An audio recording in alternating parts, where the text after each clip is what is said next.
సిరిసిల్ల రాజయ్య కోడలు సారిక అనుమానాస్పద మృతి కేసు దర్యాప్తు కొనసాగుతోంది. అన్ని కోణాల్లోనూ వివరాలు సేకరిస్తున్నారు పోలీసులు. అటు రాజయ్య కుమారుడి రెండో భార్య సనను కాసేపట్లో కోర్టు ముందు ప్రవేశపెట్టబోతున్నారు. ఈ కేసులో ఆమె పాత్ర కూడా ఉందని భావించిన పోలీసులు ఇటీవలే ఆమెను అదుపులోకి తీసుకున్నారు. ఇన్నాళ్లు కస్టడీలో ఉంచుకుని ప్రశ్నించిన పోలీసులు ఇవాళ వరంగల్ ఎంజీఎంలో ఆమెకు వైద్య పరీక్షలు నిర్వహించారు. కాసేపట్లో కోర్టుకు తరలిస్తారు.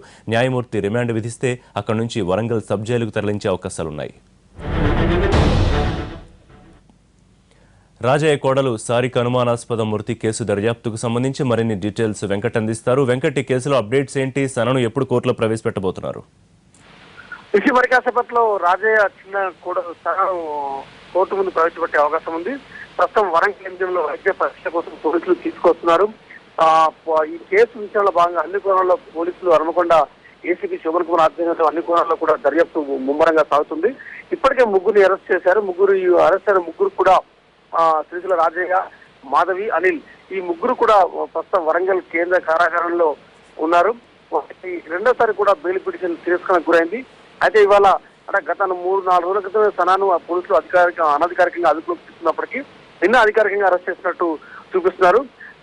ఎవరైతే పిటిషన్ దాకా సారిక మృతి చెందిన సారిక వాళ్ళ పేరెంట్స్ ఎవరైతే సనా మీద కాంప్లైంట్ ఇచ్చారో కాంప్లైంట్ కు అనుగుణంగా అదేవిధంగా అనుమానాస్పద మృతుల భాగంగా సనా పాత్ర ఎంత ఉంది, సనా ఏ కోణంలో వీళ్లకు అటాచ్ అయ్యారు, అదేవిధంగా సనా ఎప్పటి నుంచి అనిల్ పరిచయం ఉంది, సిరిసిల్ల రాజయ్య కుటుంబానికి దగ్గరైంది, తన ఇద్దరు ట్విన్స్ విషయం, తర్వాత అన్ని కోణాల్లో కూడా వీళ్ళ పెళ్లి ఎక్కడ జరిగింది, అధికారికంగా జరిగిందా అనధికారికంగా జరిగిందా, వీళ్ళ పెళ్లిలో రాజయ్య కుటుంబ పాత్ర ఏ మేరకు ఉంది అనే కోణంలో విచారణ పూర్తయినట్టు తెలుస్తుంది. ఈ విచారణ వివరాలు పోలీసులు మరి కాసేపట్లో వెల్లడించే అవకాశం కూడా ఉంది.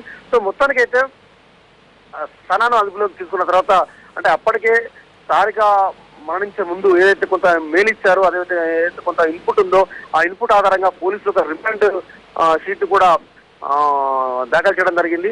ఆ రిమాండ్ రిపోర్ట్ లో కూడా అనేక అంశాలు దాదాపు 20 పేజీల రిమాండ్ నోట్ లో సారిక ఎందువల్ల మానసిక గురైంది, ఎందువల్ల అనేక సందర్భాల్లో ఆవేదనకు గురైందన్న అంశంపై పోలీసులు పొందుపరిచారు. అనేక సంవత్సరాలు కూడా Sarika right Venkat, thank you.